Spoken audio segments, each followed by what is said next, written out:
일단 먼저 새해 복 많이 받으십시오. 예.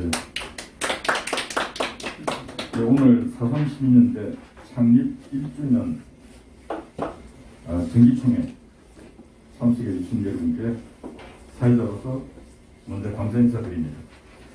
오늘 사회를 맡은 자유연대 대표이면서 4.32년대 조직관리위원장을 맡고 있습니다. 예, 패순에 따라서 성원 보고를 올린 후 임시총회를 시작하도록 하겠습니다. 먼저 4.32년대 임시총회 성원 보고 말씀드리도록 하겠습니다.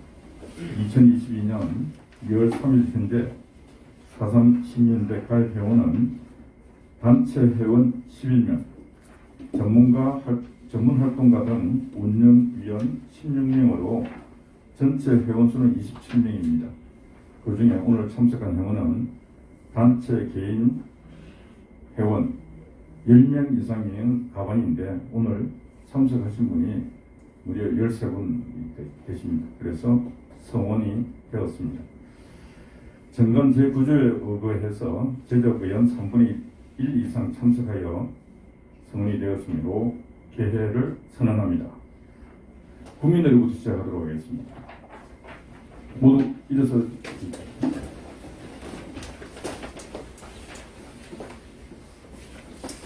국회에 대하여 증인.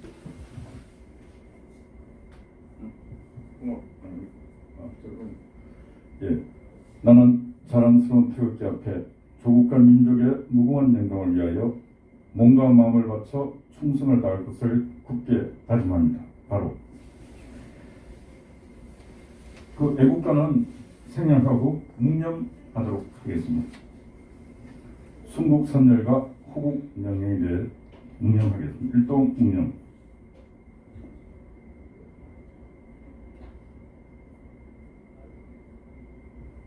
예, 바로 모두 자리에 앉으십시오.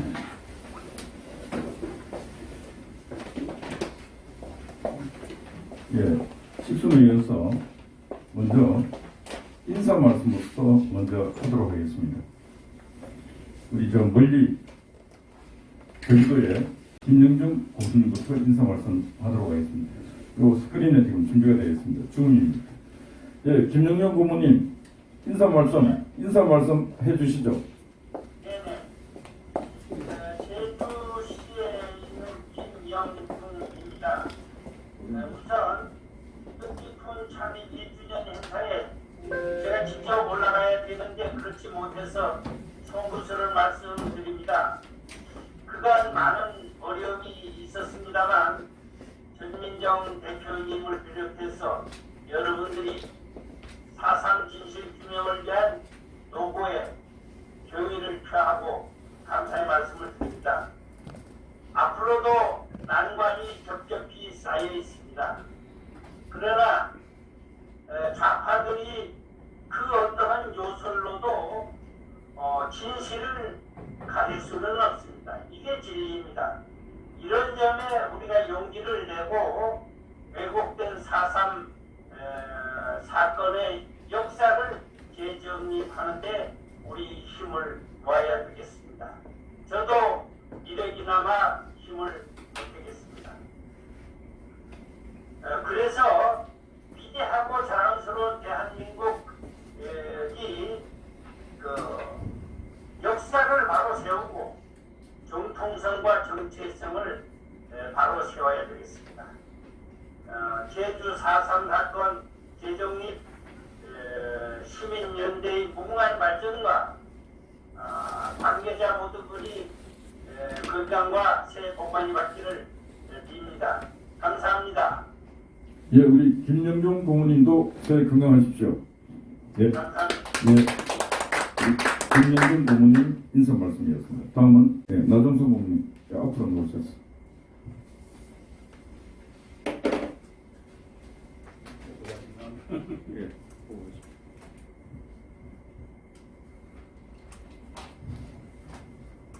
네, 나정산입니다. 우리 대표님으로서 3분짜리 말을 좀 해달라 해서 3분이 상당히 길어서 좀 써왔습니다. 네, 먼저 제주 4.3 사건 대전기 시민연대 창립 1주년을 경악드립니다.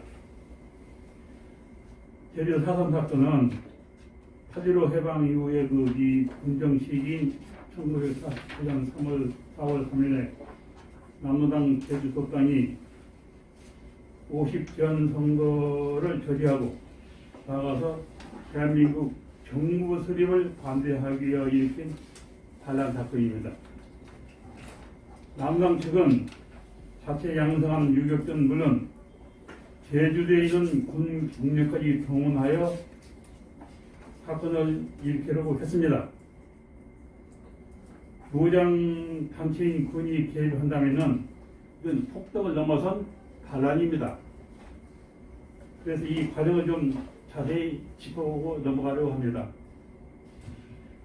8.15 해방이 되자 38선을 경계로 해서 북쪽에는 소련군이 진지했고 남쪽에는 미군이 진지해서 일본군은 무장을 해제하고 군정을 실시하였습니다.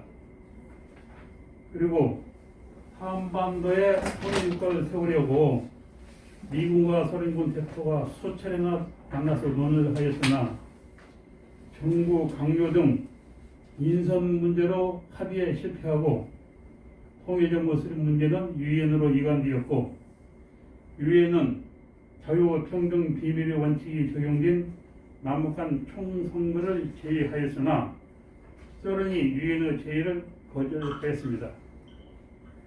당시 북한에는 김일성을 중심으로 한 사실상의 공산정부가 세워져 있었습니다. 유엔은 소련이 남북한 총선을 거부하자 선거가 가능한 남한만의 선거를 결정하였는데 이것이 제의원을 선출하는 50선거입니다. 박은영이 지도하는 남로당은 남한의 좌파인 공산정부를 세워서 북한의 김일성 정부 합하는 이러한 형식의 통일정부를 세우는 것이 목표였습니다. 그런데 소련의 반대로 남북한 총선거가 무산되고 남한만의 선거가 결정되자 남한만의 선거는 우파 정부가 수립될 것이 명확하고 결과적으로 좌파인 남로당은 소멸될 것이 명확해졌습니다. 이에 남로당은 생존 차원에서 50선거를 저지해야만 했습니다. 남로당은 50선거를 저지하기 위하여 이철협정을 일으켰지만은 경찰의 적절한 대응으로 대처하게 됩니다. 이때 남로당 제주 도당에게도 2월 중순에서 3월 5일 사이에 합동을 일으켜서 제주도에 인민공화국을 수립하라는 그런 지령이 내려왔었습니다. 그런데 폭동 준비 회의를 하던 당원 약 220여 명이 경찰에 검거 드물어서 2월 폭동 불발되었고 제주도 땅은 조직이 와해될 위기를 맞이합니다. 제주도 땅은 경찰에 대한 반격 작전을 결정하는데 이것이 2월 20일에 그 신천회의로서 이 결정이 사상으로 이어집니다. 남로당 제주도 땅은 폭동 준비 과정에서 중앙당 허락을 받고 제주도에 주둔하고 있던 경비대체 구현대를 동원해서 제주읍의 경찰력을 분쇄하고 제주읍을 장악하려고 했습니다. 즉 반란을 계획한 것입니다. 그런데 다행히도 경비대체 구현대가 창설 중이어서 부대에 탄약이 없어서 출동할 수가 없었습니다. 만약에 경비대가 동원됐다면 제주읍이 아마 함락되고 남로당은 순하게 들어갔을 것입니다.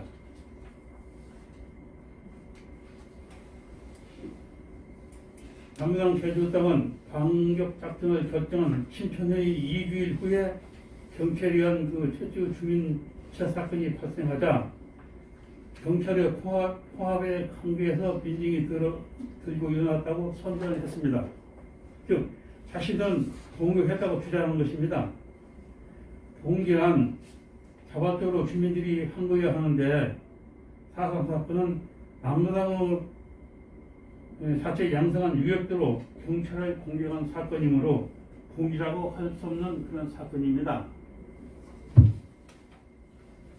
군과 경찰은 4.3 사건을 진압하는 과정에서 공산주의자를 뿌리 뽑겠다는 그런 의지하에 무리한 작전한 탓으로 많은 희생자가 발생한 건 사실입니다. 그런데 이런 실수는 제주도 전체를 공산사회로 만들려고 했던 남당 측의 계획에 비하면 가벼운 처사라고 저는 보고 있습니다. 저는 정부 4.3 사건 진상조사 보고서 작성에 집필진으로 참여한 바가 있습니다. 그런데 다른 집필자가 쓴 내용에는 간섭할 수가 없었습니다. 정보 보고서는 전체적으로 보면 좌편향으로 작성되었습니다.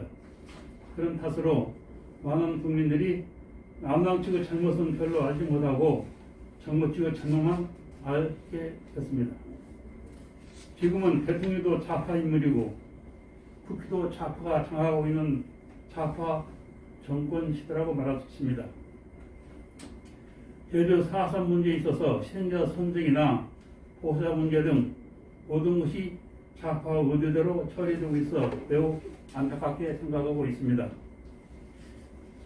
저는 서울에 살다 보니까 제주 4.3 사건에 대한 관심은 갖고 있는 분들을 별로 만나볼 수가 없었고 또 제 사석을 아는 분도 없어서 그동안 답답하게 지내왔었습니다. 그러던 차에 작년에 제주 4.3 사건 재정립 시민연대가 창립되었고 4.3 문제에 많은 의견을 내는 등 활발한 활동을 하는데 크게 고무되기도 했습니다.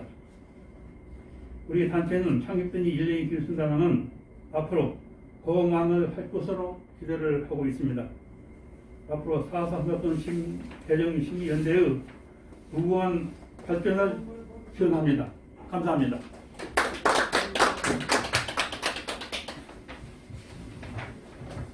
예, 노종상 부모님도 새해 건강하십시오.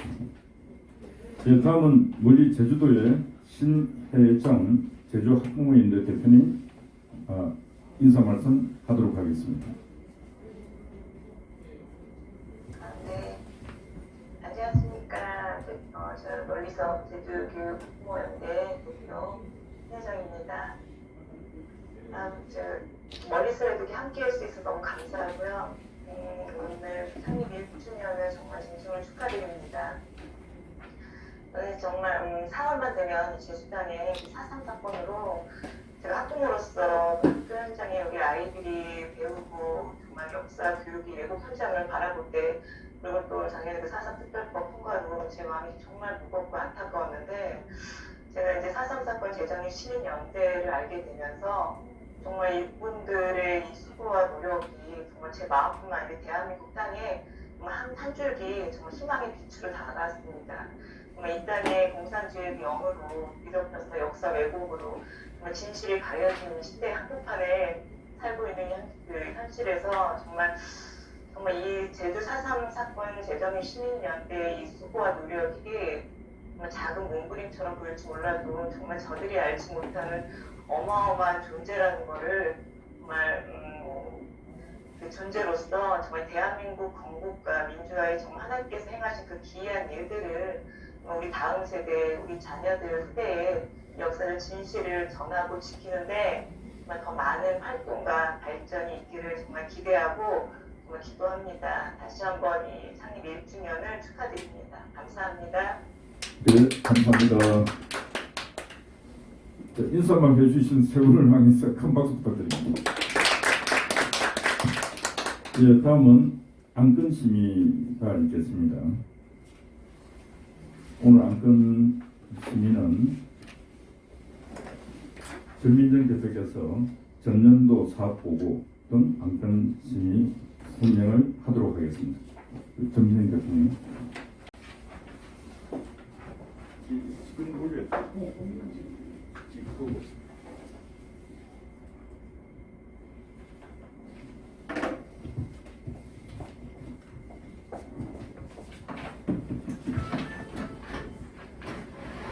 안녕하십니까. 설 명절 모두 잘 보내셨죠?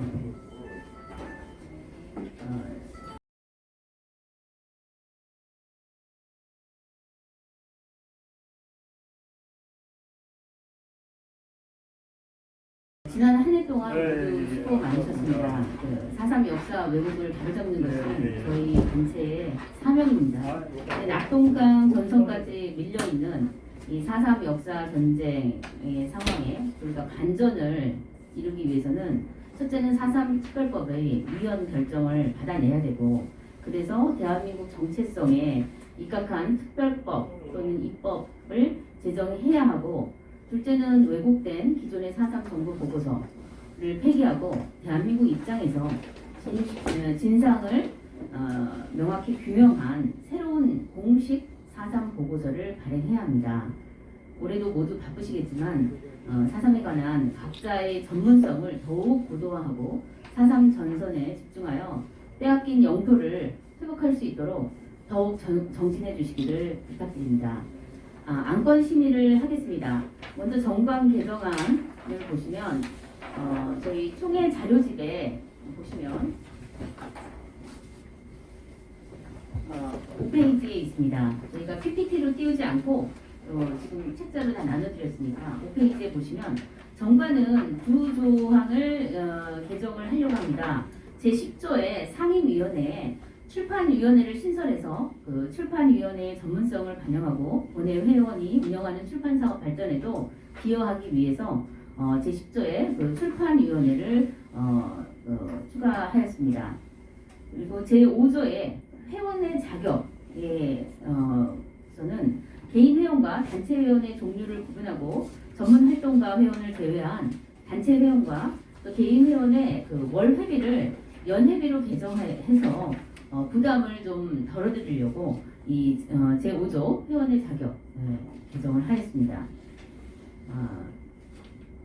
읽어보시고 그 정관 내용에 대해서 의견이 있으시면 말씀하여 주십시오. 특별한 의견이 없으시면 의결된 것으로 하겠습니다. 네, 모두 박수로 의견하는 걸로 하겠습니다. 네, 다음은 임원 선출에 관한 건입니다. 운영위원회에서 이규선 프리덤 칼리지 과학회 회원을 감사로 내정하였고 출판위원회 위원장에 이희청 교수님을 추천하였습니다. 그래서 이견이 없으시면 추천된 분을 감사와 출판위원회 위원장으로 위촉하겠습니다. 두 분 잠시 나오셔서 소감을 말씀 부탁드립니다. 이견이 없으시면 박수로 저희가 선출하는 것으로 하겠습니다.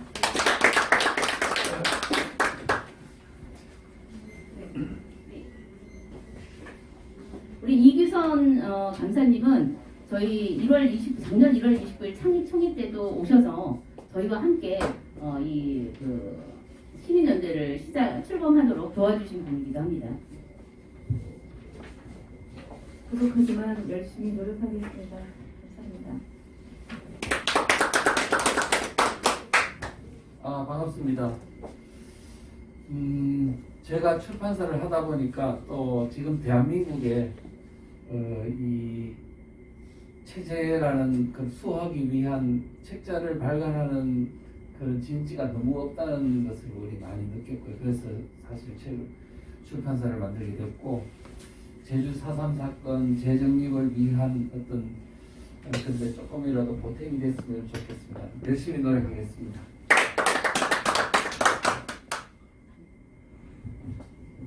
네, 감사합니다. 다음은 사업보고 드리고 승인을 받도록 하겠습니다. 전년도 사업보고를 드리겠습니다. 6페이지를 보시면 저희 2021년도에 했던 사업들을 제가 정리를 해놨는데, 사실 작년 1년 동안 저희가 엄청난 일을 했습니다. 너무 많은 일을 해서 이거를 다 이렇게 설명을 드리기는 시간이 많이 걸릴 것 같고, 중요한 것만 몇 가지 제가 보고 드리면, 저희가 작년 1월 29일 바로 이 자리에서 창립총회를 했습니다. 저희 사무실은 지금 6층에 있고, 그리고 저희가 이제 2월 24일 처음으로 4.3 시민연대 조선일보 의견 광고, 그래서 4.3 역사 왜곡을 시정하라 이런 취지로 했고, 그 이후에 줄기차게 저희가 입법 투쟁, 그다음에 사법 투쟁을 이어왔습니다. 작년 1월에 그 전 박상기 전 법무부 장관을 저희가 형사 고발을 했었고 제주 그 4.3 수용인들의 재심 재판을 그 불복하지 않은 것에 대해서 저희가 책임을 물어서 박상기 전 법무부 장관과 그다음에 담당 성명불상의 검사를 고발을 했는데 현재 그 건은 검찰 항고가 또 각하돼서 지금 재항고에 저희가 들어가고 있습니다.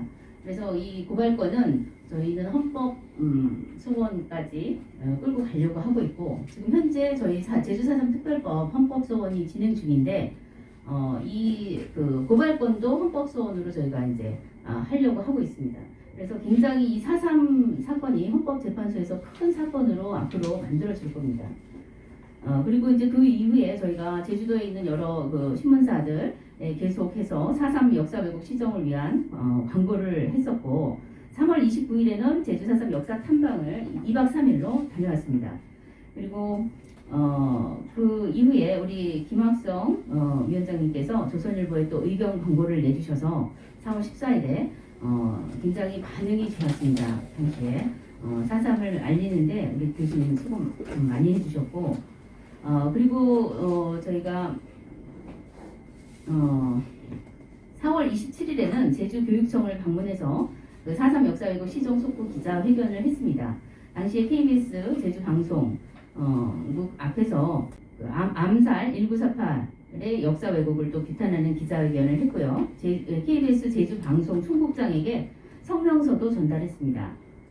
그 이후에 저희가 5월 6일에는 그 4.3 통사 편찬위원회를 발족을 해서 우리 나종상 부모님 제주 4.3 사건의 진상이라는 책을 저희가 보완하고 또 수정할 것이 있으면 수정해서 그 제주 정부 보고서, 제주 4.3 사건 정부 보고서를 저희가 비판하고 그것을 바로잡을 수 있는 그런 통사를 만들어내려고 지금 편찬위원회에서 열심히 활동하고 있습니다. 지금은 위원장님들께서 미팅을 하는 단계이시고요. 저희가 올해 8월 15일을 목표로 일단은 그 책을 만들려고 하고 있습니다. 그리고 5월 10일 50총선거를 기념을 해서 그 헌법소원을 저희가 제기했는데 제주 4.3 특별법 헌법소원 심판 청구서 및 효력정지 가처분 신청서를 헌법재판소에 접수를 했습니다. 그리고 당일 저희가 헌법재판소 앞에서 기자회견을 했고 제주도에 내려가서 우리 이범 대표님과 같이 제주도에 내려가서 우리 김재동 목사님도 그때 수고해 주셨는데 이수정 위원장님도 그래서 제주도에서도 저희가 기자회견을 했습니다. 거리 시위와 함께. 그리고 이 헌법소원은 작년 7월 7일 날짜도 너무 좋지 않습니까? 7월 7일 날 그 헌법재판소로부터 저희가 통지를 받았습니다. 전원재판부에 회부됐다라는 거. 그래서 저희가 사실은 조금 염려를 했는데 고정명령서가 계속 내려와서 각하될까 염려했는데 그래도 저희 전원재판부에 현재 회부돼서 그 행안부에서 저희가 낸 헌법소원에 대해서 지금 2차례에 걸쳐서 답변서를 제출한 상태입니다. 그래서 그 답변서에 대해서 저희는 지금 현재 변호사님께서 보충 서면을 준비 중에 계시고 저희는 이 법 자체도 법리적으로도 문제가 있지만 정부 진상조사 보고서 자체가 잘못되어 있다. 그래서 진상조사 보고서의 문제점까지 같이 이번에 그 헌재에 자료를 넣으려고 하고 있습니다. 그리고 특히 지금 조사 중인 건이 하나 있는데 정부 보고서를 보시면 과거 언론사들의 신문 기사가 보도 자료가 많이 인용이 됐어요. 그런데 저희가 이렇게 자세히 들여다보니까 모르는 신문사들이 많은데 그중에 조선중앙일보라든가 이런 신문사는 그 간첩 성시백이 이렇게 지원했던 이런 신문사의 그 자료들이 인용이 됐다. 그래서 저희가 그런 거를 좀 더 면밀하게 조사를 해서 헌재에 자료를 넣으려고 하고 있습니다. 그리고 작년 6월 18일에 그 박진경 대령 제73주기 추모식 행사를 국립서울현충원에서 저희가 했습니다. 그리고 재민일보, 남해신문에도 의견 광고를 냈고요. 그리고 7월 6일에는 4.3 시민연대 보고서 제1집이 발간됐습니다. 6개월 단위를 목표로 저희가 보고서를 내는 것은 저희 전문가들이 활동하시는 것을 다 모아서 연구 자료로 활용하기 위해서고 나중에는 저희가 이제 재정 여력이 되면 정말 제대로 된 학술지에 이렇게 기부할 수 있는 정도의 수준으로 그 보고서를 이제 만들어 가려고 하고 있습니다. 그리고 저희가 8월 30일 날 대한민국 건국 73주년 기념 학술 대회를 플로칼리 장학회에서 후원하고 저희 제주 4.3 사건 재정립 시민연대에서 진행을 전부 기획을 해서 행사를 추진했습니다. 정부에서 대한민국 건국을 기념하지 않기 때문에 이승만 건국 대통령 기념 사업회 주관으로 저희가 당시 39개 애국 시민단체를 모아서 행사를 했습니다. 올해도 지금 건국 대통령 기념 사업회와 함께 협력해서 그 74주년 기념 학술 대회를 이제 개최하려고 하고 있습니다. 그리고 10월 27일에는 그 제주 4.3 희생자, 제주도 출신 최초 목사인 이도정 목사님의 그 순교 다큐 영상 시사회를 했습니다. 이 그 시사회는 서울과 제주에서 저희가 진행을 했고요. 지금 유튜브에 들어가시면 보실 수 있습니다. 그리고 저희가 10월 9일에는 고 박진경 대령 추도비 송괴를 고발했는데 이 사건은 그 박진경 대령 추도비가 옮겨졌는데 굉장히 초라하게 옮겨졌어요. 밑에 받침도 없이 원래 있던 자리에서 현충원에서 옮겨져서 정말 진짜 한적한 곳으로 옮겨졌는데 옮기는 과정에서 누군가 고의적으로 훼손했습니다. 비석을. 그래서 저희 그 제주 시민연대는 박진경 대령 같은 그 나라를 지키기 위한 이런 영웅을 이런 식으로 제주도에서 정말 명예를 훼손하고 이런 일을 두고 볼 수 없고 저희가 이제 그 추도비 송괴건으로 해서 고발장을 접수했고 지금 현재는 이 추도비를 현충시설로 지정해달라는 저희가 이제 신청서를 보훈처에 제출할 예정입니다. 그리고 앞으로 4.3 이 사건에 관한 역사 재정립이 이루어진다면 우리 박진경 대령님의 추도비는 동상과 함께 제주 4.3 평화공원에 저희가 세워야 된다. 저는 그렇게 생각을 하고 있습니다. 그리고 10월 27일에는 법무부 장관 직무유기 아까 말씀드린 불기소 처분에 대해서 검찰 항고가 진행됐고 그다음에 저희가 1월, 2월까지는 재항고를 할 예정입니다. 이상으로 사업 보고를 드렸고 이 의견이 따로 없으시면 승인된 것으로 하겠습니다. 네, 박수로 승인된 것으로 하겠습니다. 다음은 회계 보고를 드리겠습니다. 페이지 9페이지를 보시면 작년 1월 1일부터 12월 31일까지 이걸 항목별로 이렇게 좀 더 세분화하면 좋겠지만 조금 복잡해서 이렇게 한 페이지로 정리를 했습니다. 수입을 보시고 또 지출 파트를 보시면 저희가 단체 후원은 작년에 9개 단체에서 저희를 후원해 주셨고 그 다음에 개인 후원은 저희 통장으로 보내주셨는데 저희가 이름만 알고 인적사항은 잘 모르는 분들이 많은데 44분이 저희에게 320만원 후원을 해주셨습니다. 그리고 지출은 저희가 운영비가 있었고 그 다음에 이제 사법투쟁으로 헌법소원 고발 등 소송비가 2,400만원 정도. 이거는 프리덤 칼리지 장학회부터 집행됐던 그 비용이 다 여기 함께 들어가 있습니다. 지금 현재 장학회에서 이제 4.3 투쟁은 더 이상 장학회에서 하는 것이 아니고 시민연대에서 진행을 하기 때문에 그리고 통사 출판 관련해서 작년에 저희가 이제 저작권 등을 구입하고 그다음에 앞으로 예산에서 말씀을 드리겠지만 올해 출판 한 2천만 원 정도 예산을 가지고 저희가 진행을 하려고 하고 있습니다. 그리고 홍보 다큐 제작 1,300만 원이 들었는데 이거는 우리 하늘교회에서 전에 후원을 해주셨습니다. 다큐 제작. 그래서 우리 하늘교회 팀에 너무 감사드리고 그다음에 신문 의견 광고 작년에 860만 원 정도 집행이 됐고요. 건국 학술 대회는 한 500만 원 가량의 비용이 들었습니다. 그래서 작년 12월 31일 잔고는 928만 7,268원입니다. 오늘 회계보고를 사실 감사님께서 해주셔야 되는데 오늘 선출하시면서 이걸 바로 회계보고를 하시는 게 좀 그래서 제가 보고를 드렸습니다. 그래서 이 의견이 없으시면 박수로 의결하시는 걸로 하겠습니다.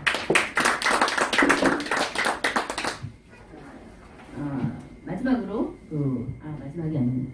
2022년 사업계획은 페이지 10페이지를 보시면 일단은 저희가 법무부 장관 제안고건이 2월 정도에 진행이 될 거고 그다음에 4.3 시민연대 보고서 2집은 이번 주에 이제 제본을 진행하려고 합니다. 저희 시민연대 보고서는 외부 공개용이 아니고 내부 연구용입니다. 그래서 우리 위원장님들과 전문 활동가들에게 나눠드리겠습니다. 그리고 대추나무에서 저희 단체 회원가입 오늘 해주셨고요. 그다음에 곧 저희가 이제 도서출판 대추나무와 MOU 체결하는 거 저희가 우리 이전 위원장님하고 제가 사인을 했습니다. 좀 이따 협약식을 하는 걸로 하고, 그다음에 국방부와 보훈처에 박진경 대령 추모비 기념물 현충 기념물 등록하고 관리 요청을 2월에 할 예정입니다. 그리고 법무부의 제주 4.3 국가배상 소송 1심 판결에 대해서 부대 항소를 촉구하는 거를 2월에 공문을 보내려고 합니다. 부대 항소를 하지 않으면 지금 작년에 국가배상 소송에서 좌파 유족들이 항소를 했습니다. 자기네들한테 불리하다고 해서 항소를 했는데 이거를 같이 맞항소를 하지 않으면 2심에서 불리해질 수 있기 때문에 법무부에 적극 저희가 부대 항소하라고 촉구할 예정입니다. 그다음에 건국 학술대회 자료집 등을 지금 작년에 건국 학술대회 했던 자료집을 저희가 만들었는데 그걸 아직 현재 제출을 안 했습니다. 근데 2월에 제출을 하려고 우리 변호사님 한 분이 지금 준비 중에 있습니다. 그다음에 2월, 4월 중에는 4.3을 맞이해서 저희 신문에 의견 광고를 내는 거를 이제 준비해서 저희가 4.3 올해 4.3 즈음에 광고를 이제 내려고 하고, 그다음에 지금 저희 배보은 변호사님께서 헌법소원 보충 서면 준비 중에 계십니다. 근데 제가 사실 얼마 전에 바로 설 전에 변호사님하고 회의를 했는데 제가 올해 딱 그동안에는 조금 저도 이 사건 헌법소원이 과연 잘 될까 이런 마음이 있었는데 이번에 변호사님을 만나고 나서 회의를 하면서 제가 받은 느낌은 모르겠습니다. 제 느낌이 맞기를 우리가 이길 수도 있겠다. 상당히 많이 지금 준비가 되고 연구가 되고 있구나. 제가 그래서 이번에는 굉장히 긍정적인 마음을 갖게 됐습니다. 그리고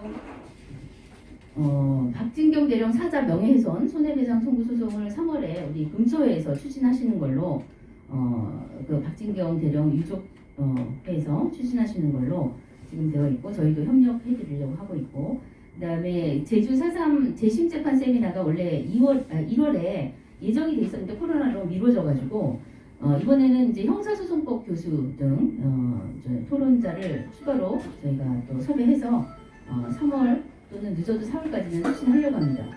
그리고 4.3 사건 재정립을 위한 범국민대회를 3월이나 4월 대선이 끝난 후에 진행을 하려고 하는데 이건 좀 더 구체적으로 기획을 해서 운영위원회에서 보고하도록 하겠습니다.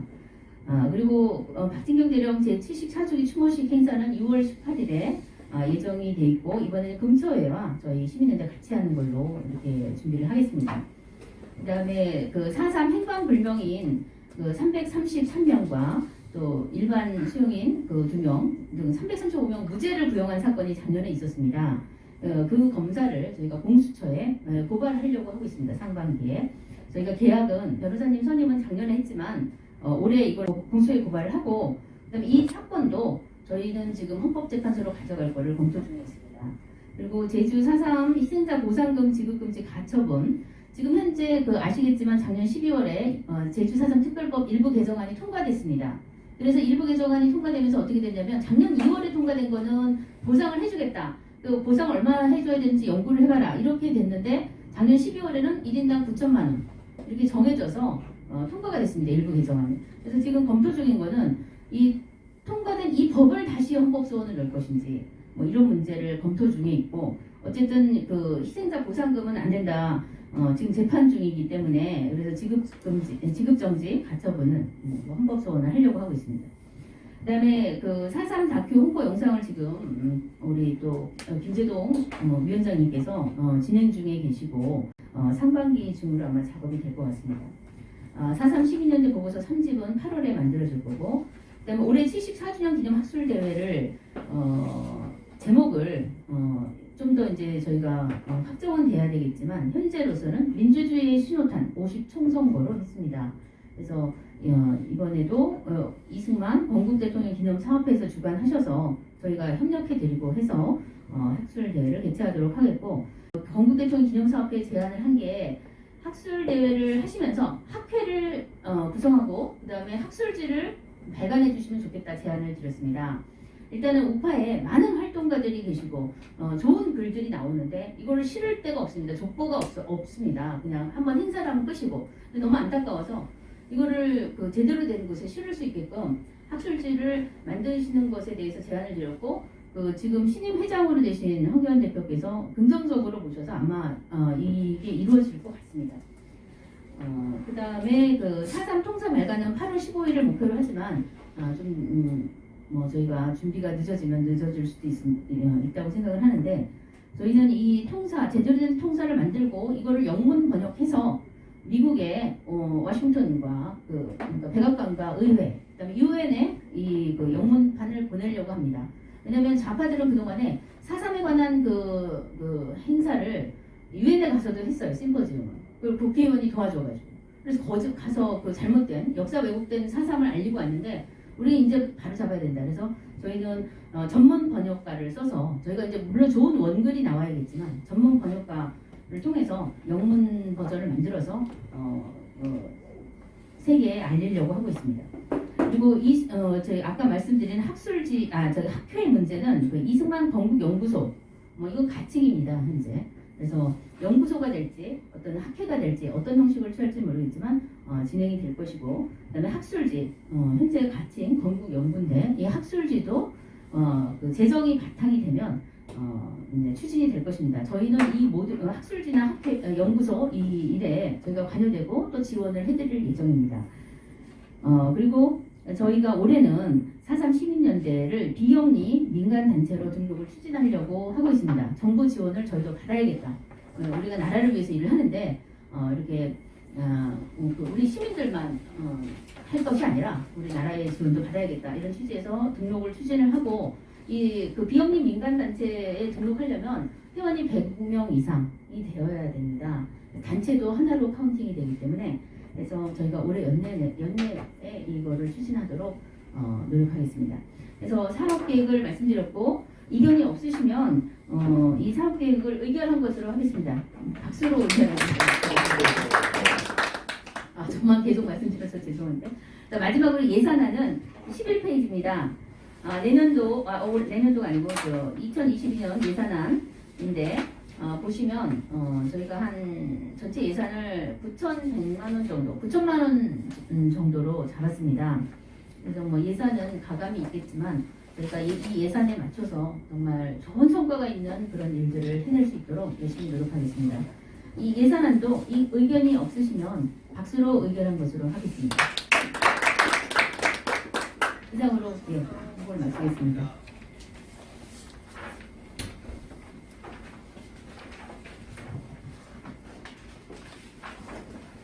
예, 다음 순서로 업무 협약식을 하도록 하겠습니다.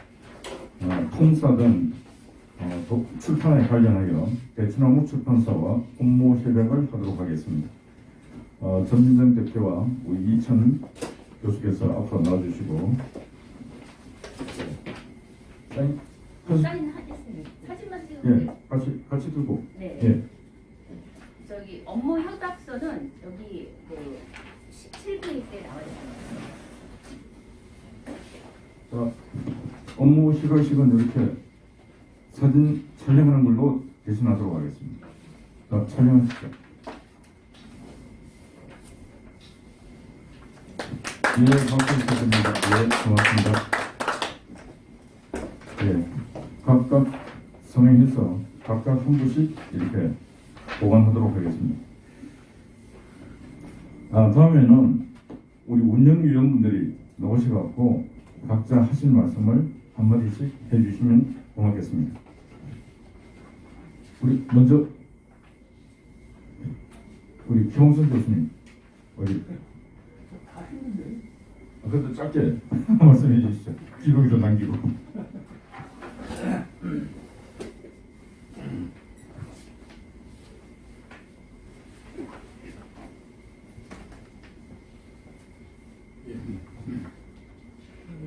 전민정 대표께서 21년 사업도 잘 보고해 주시고 금년 사업 계획도 아주 적극적으로 많은 활동을 하시겠다고 이제 말씀을 해주셨어요.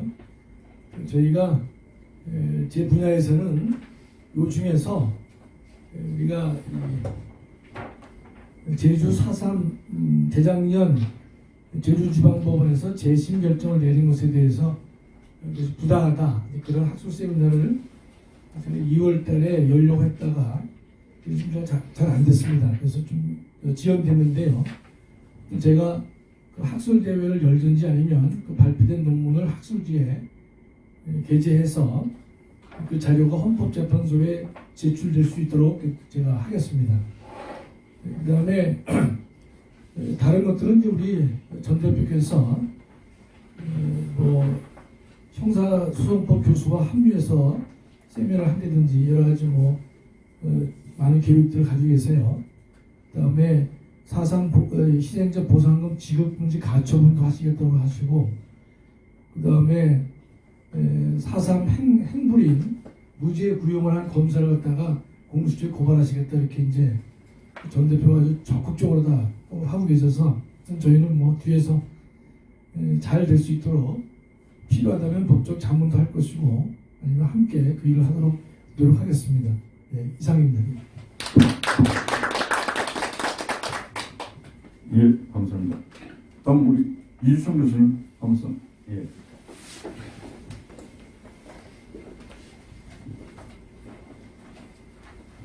예, 반갑습니다. 이윤철입니다. 제가 늑들 같지만은 그 4.3 문제 지금 개입 안 하려고 우리 공화당 때 모은 자료를 전부 다 우리 정의정 대표는 드렸는데 다시 그걸 갖다가 이제 저한테 어떻게 하자고 해서 지금까지 또 얽혀가지고 지금 몇 개가 이까지 또 1년 동안 온 것 같습니다.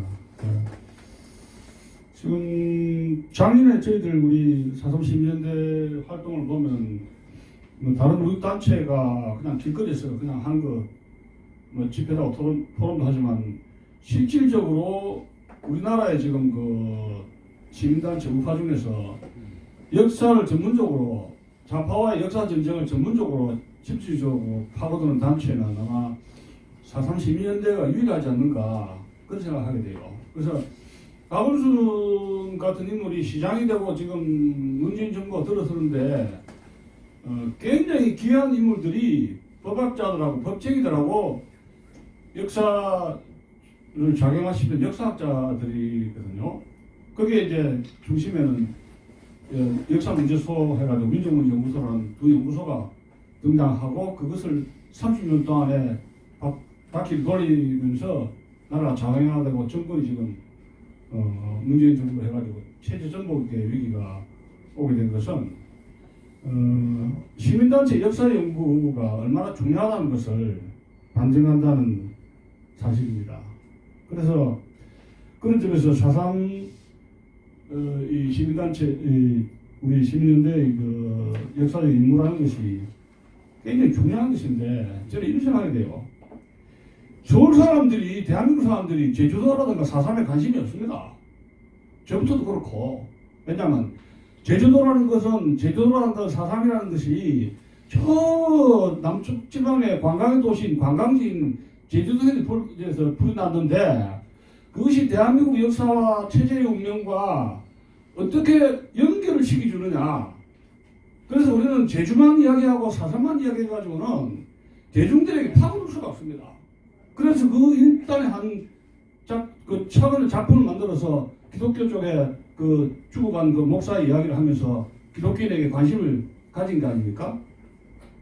그렇다면은 우리 화두는 제주와 4.3을 엮어가지고 대한민국의 체제하고 역사전쟁 속에서 이 대한민국의 미래에 가는 운명 속에서 제주와 4.3이 어떤 역사적인 중요성이 있는가를 대중들에게 언론에게 자꾸만 그 연결시켜서 하지 않으면 우리 국민들은 제주하고 4.3 우리끼리만 자유얘기하는 것이지 관심이 없습니다. 판결이 어떻든 그래서 큰 역사의 고리 우리 건국의 이야기 체제 이야기하고 큰 흐름 속에서 대한민국의 미래 운명과 엮어서 이야기를 할 줄 알아야 된다는 얘기입니다. 우리 1년 동안에 한 이 업적은 엄청나죠. 그러나 아직도 이 대중들이 우리의 역사를 알기는 아직 많은 시간이 걸리는 겁니다. 지금 우리 그 구조라는 것이 판결과 법하고 역사하고 교육 분야 아닙니까? 근데 모든 판사들이 정치 권력을 보고 여론을 보고 학문적인 성과를 보고 판결을 하지, 우리가 아무리 옳다고 똑똑하고 이래라 저래라 고소고 말해도 판사는 꼼짝도 안 합니다. 그렇다면 우리의 갈 길은 대단히 멀다는 것이고, 한두 번의 낙동강 전투에서 지고 이겼다고 해가지고 우리가 영원한 역사전쟁에서 승리를 할 것인가 기대하기는 대단히 지나가다는 사실입니다. 제가 말 길어졌는데, 그런 차원에서 우리 4.3 시민연대가 각별한 역사적인 의무를, 사명감을 가져야 될 것이고, 제 업무상에서 통사를 말씀을 좀 드린다면, 통사 보고서는 이 집에서 이것도 내야 되는 것이, 그것이 다 연구를 하고 해가지고 등록을 하려면, 시민단체 등록하려면 우리 업적이 투쟁하고 학문적 업적이 쌓여야지 이거 인정을 받거든요. 그래서 정부에서 이 연구비도 받게 되는 겁니다. 그런 점 말씀드리고 싶고, 통사라면 제가 다 눈이 강조하지만 통사를 왜 쓰느냐 이야기예요. 4.3 연구소 굉장히 많습니다. 책에 가보면 엄청나게 많아요. 왜 그런 우리가 통사를 쓰는다고 이렇게 6개월 넘어서 이렇게 발버둥을 치면서 엄청난 시간을 들여가느냐? 통사의 의미가 뭐냐? 대한민국 정부 입장이냐? 4.3은 분명히 건국 전의 이야기예요. 이승만 정부 책이 원래 없는 겁니다.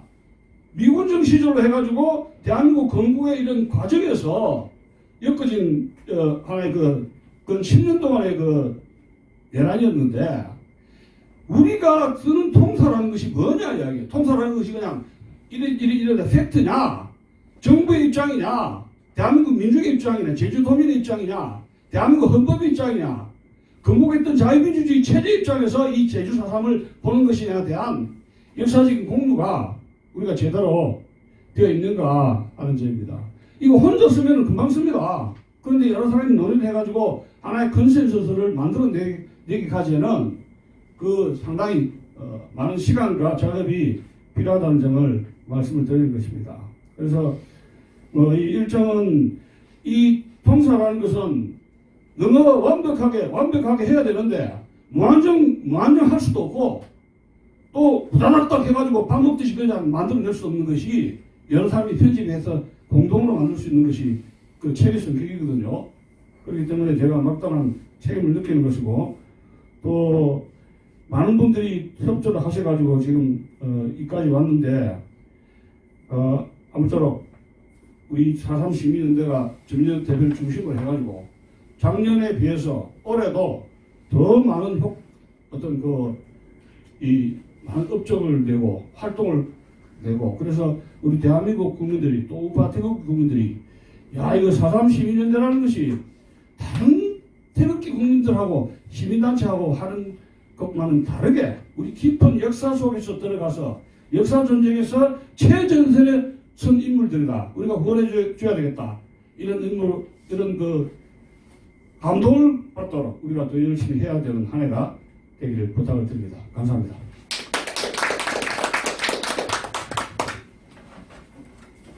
예, 수고했습니다. 다음 우리 이승학 총장님 나오셔서 말씀하도록 하겠습니다.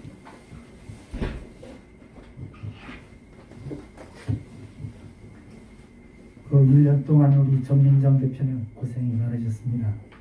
제주도에는 보수파 단체라는 딱 두 가지가 있습니다.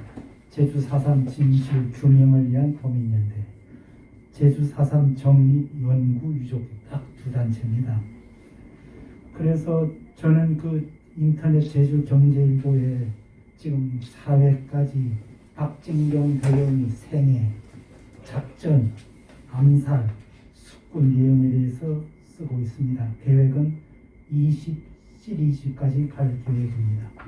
그런데 그 11년대장 고 박진경 대령 추도비가 이설된 과정에서 작년 10일에서 12월 달에 비석 귀퉁이가 파손된 일이 발생했습니다.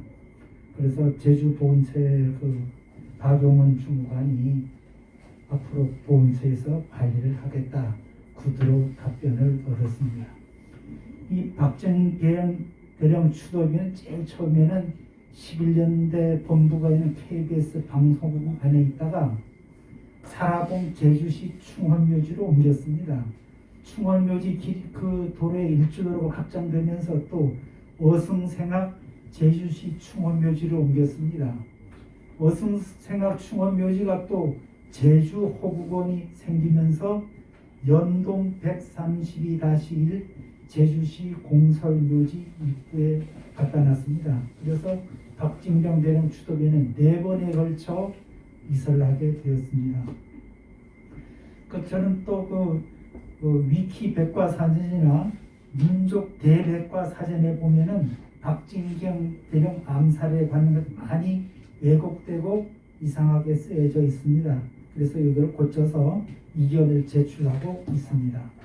다음 또 하나는 그 4.3 사건 당시에 좌파 그 주동자 인물 중에 몇 사람을 선정해서 유튜브에 소개하고 있는데 인민유격대 초대사령관 김달성이라든지 한림연당 총책 양병씨라든지 이대사령관 이덕구라든지 남로당 뿌락지 문상길이라든지 또 제주도 인민회 위원장 원산시장이다 안세훈이라든지 또 강규찬 제주 구국투쟁위원회 위원장 강규찬이라는 이러한 사람들에 대해서 조사를 하고 있으며 앞으로 더욱더 그 4.3 사건 때 좌파 인물에 대해서 계속 조사할 생각입니다.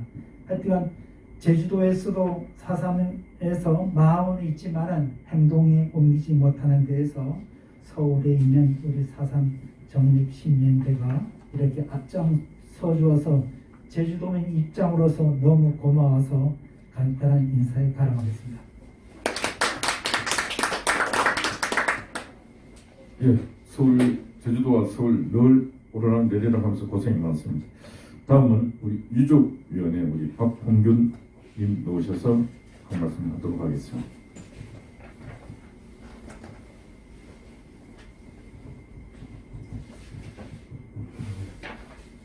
제주 4.3 사건 재정립 시민연대 이 창립총회에 와서 이렇게 여러분 뵙게 돼서 큰 영광이고요. 1주년 축하드리겠습니다. 그리고 오늘 제가 와서 이 회의 과정을 지켜보면서 모든 말씀 중에 저희 작은 할아버지 대령 박진경 대령에 대한 얘기가 하도 많이 나와서 약간 역사적 의식, 역사적 가치나 이걸 좀 다시 또 생각하게 되는.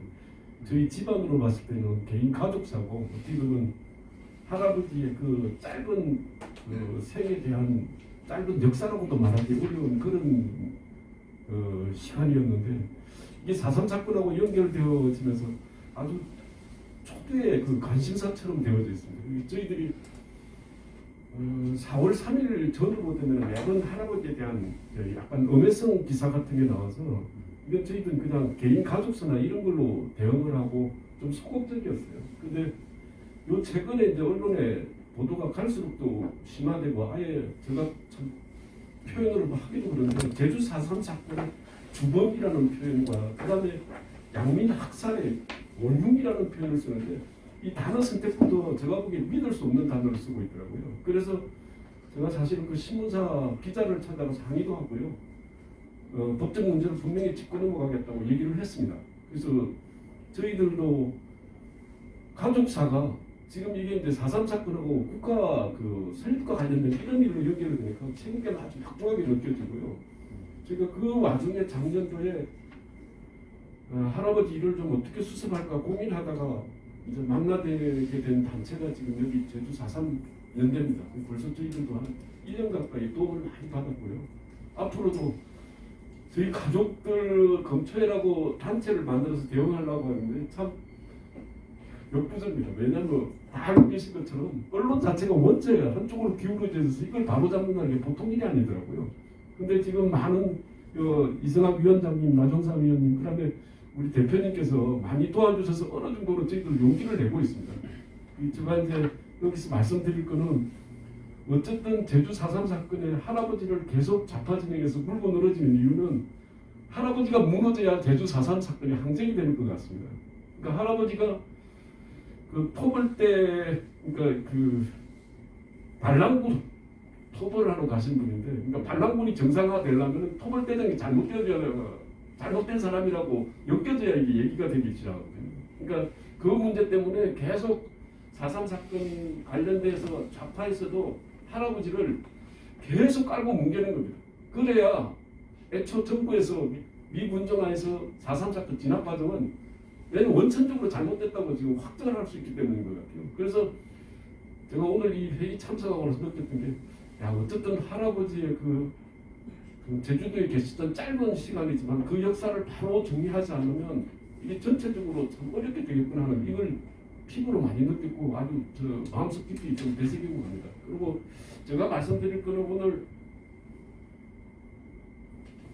그다음에 여기 오늘 그 대표님 뭐 내년도 사업계획 이런 거 말씀하시는 중에 저희 유족회와 관련된 부분이 꽤 많이 나오고 언급이 되어져서요. 제가 그 부분에 대한 거는 대표님 말씀에 대한 화답처럼 말씀을 좀 드리고 가야 될 것 같아서 그것만 잠깐 말씀드리고 인사 말씀 마치도록 하겠습니다.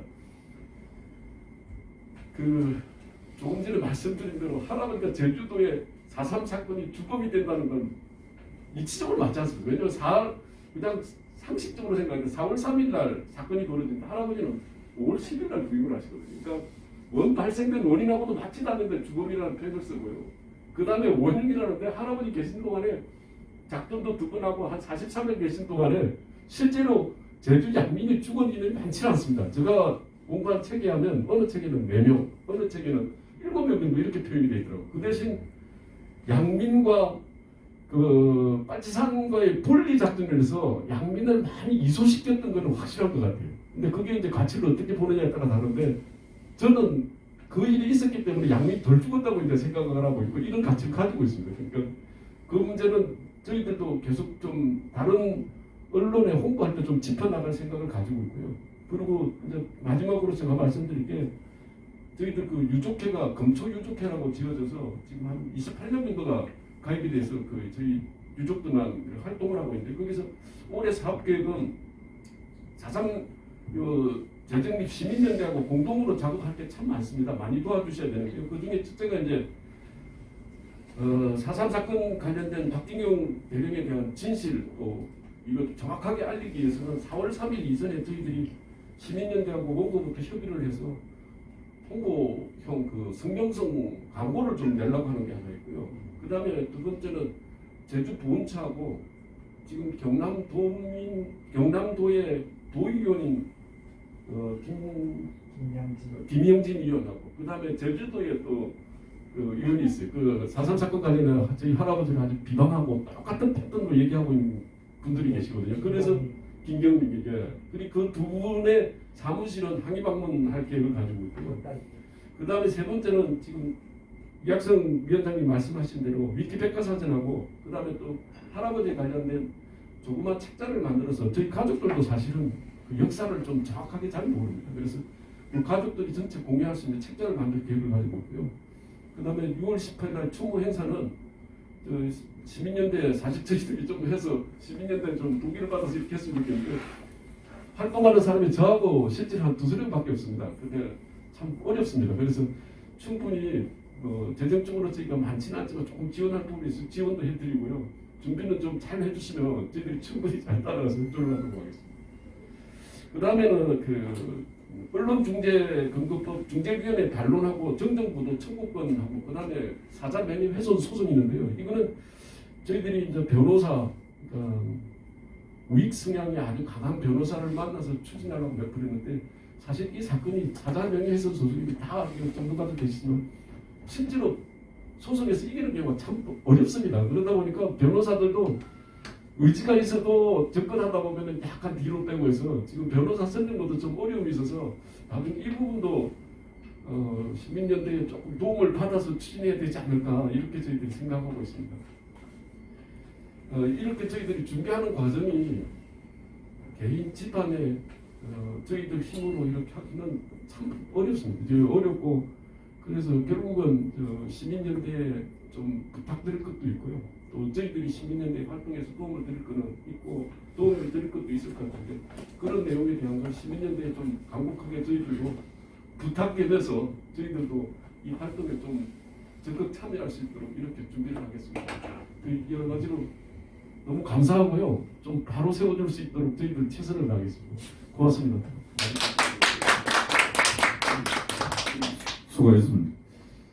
그래도 제가 알기로 또 역사적인 이 사건에 또 유족들이 나서서 이렇게 또 함께하고 있는 이런 사례도 드문 사례. 역사적 사건이 있고 이 아픔이 있고 문제가 있는데도 불구하고 다들 침묵하고 있으니까 역사가 이렇게 되는 것입니다. 우리 이천 교수님 뭐 한 말씀 하시겠습니다. 그럼 김재동 목사님 마지막으로 말씀하도록 하겠습니다.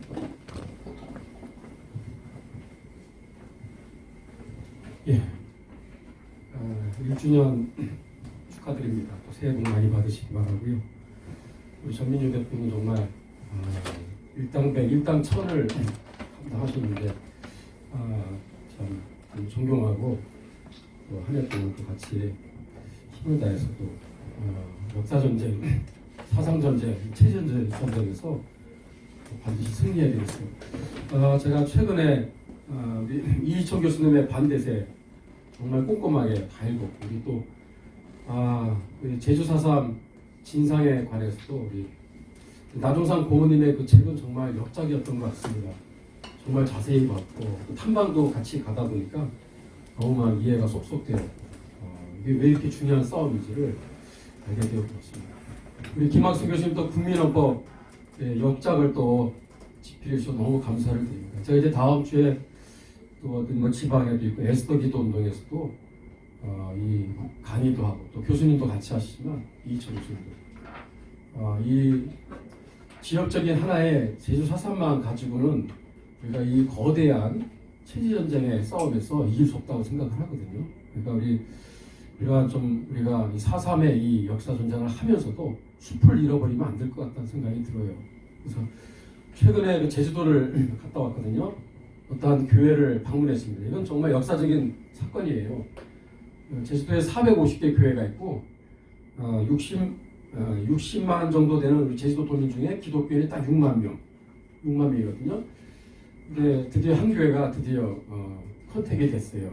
그리고 저녁에 집회를 통해서 4.3에 대한 얘기를 했는데, 이분들은 다 제주도 다 토백이들인데 아주 굉장히 큰 충격을 받는 것 같아요. 그 충격을 받은 이유는 뭐냐면 4.3의 역사가 나와 무관하지 않다고 하는 그런 취지의 방향을 가지고 접근을 했거든요.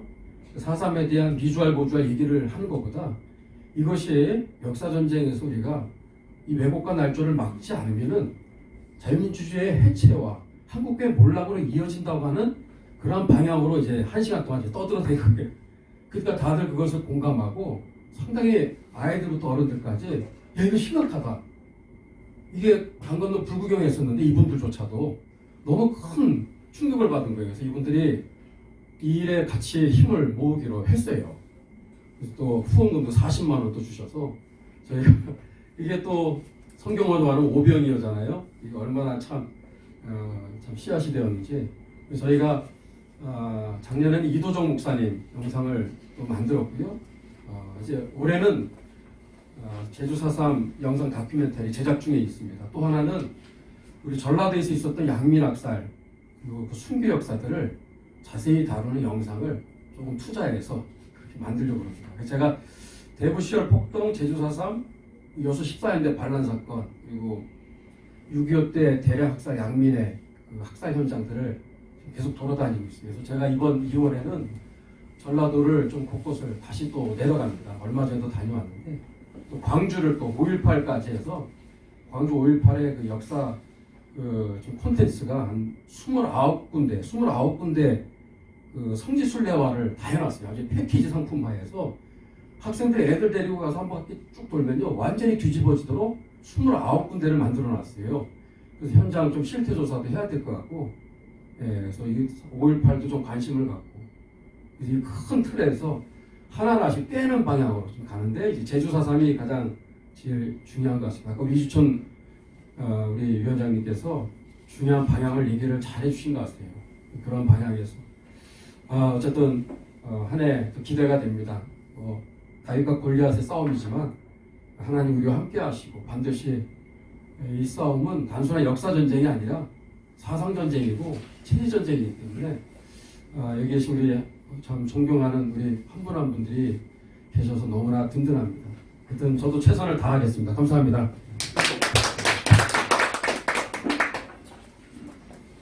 하여튼 제가 알기로 우리 김재동 목사님은 목사 신분으로 직분으로 그 가장 왕성하게 활동하시고 애국적이고 또 역사 인식이 누구보다도 깊은 분입니다. 그 종교적으로 보면은 그 이단이 문제잖아요, 이단이. 근데 역사적으로도 대한민국에 역사 이단자가 너무 많아요, 그죠? 우리 기독교인들이 이단 세력하고 싸우듯이 역사 이단자들하고도 싸워야 돼요. 금년 2022년은 우리 기독교가 일어나서 각성해서 역사를 바로 세우고 역사 이단자들과 싸워서 역사 이단자들을 대한민국 땅에서 몰아내는 그 한 해가 되었으면 하고 하는 바람이고, 우리 사상 시민연대가 우리 세상을 깨우는 역사를 깨우는 그런 등불의 주체자가 되었으면 하는 바람입니다. 오늘 사상 시민연대 1주년 기념 행사 및 총회를 마치도록 하겠습니다. 그래서 기념촬영 나와서 그래도 사진 찍고 마치도록 하겠습니다. 여러분 큰 박수 부탁드립니다. 고맙습니다. 수고하셨습니다.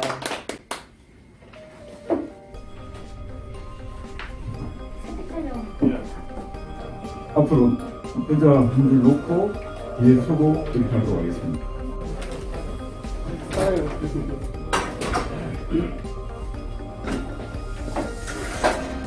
자, 앞으로 나와주세요. 손님 앉으시고. 마스크 한번 하고 먼저. 마스크 쓰고.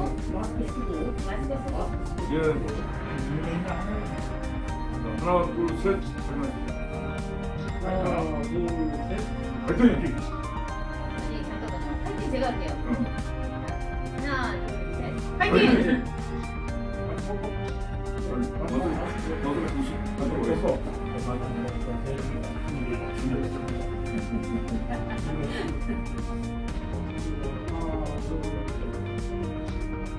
파이팅! 파이팅! 대한민국 파이팅! 수고하셨습니다. 좀